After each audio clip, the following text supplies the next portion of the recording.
Hey, what's up guys? Allyn with Sonic Electronics. Got another Q&A for you. Let me go ahead and pull it up here. And we got this one from YouTube, from Shady Possum. Why do I need the harness? I removed the factory unit and I have a single DIN receiver, but the factory wire harness is female. So why wouldn't I just connect the new wires to the factory wires that are already in the car? Well, you obviously could cut and tie into the factory harness if you want to, but the factory harness is typically never a female. That's a female end, which this is an aftermarket harness that would plug into your male end.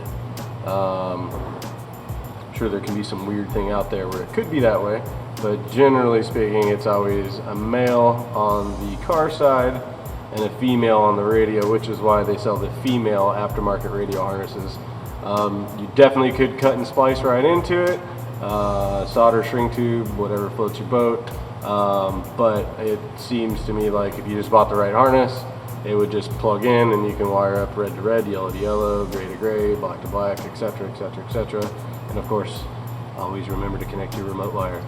I got an aftermarket harness here as an example. So here's your aftermarket male that would plug into your female on the aftermarket radio. And you basically would just wire these guys right up, plug in, plug, done. Another thing too is a lot of the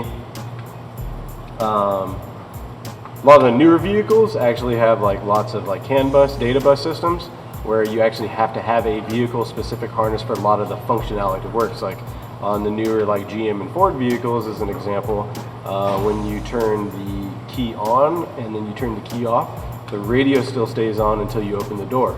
So there actually is adapters, there are adapters that actually plug in that give you that data controlled accessory. That way your aftermarket radio will actually function just like your original one did as well. Not to mention some of the amplifiers, factory amplifiers need a special data turn on from that box.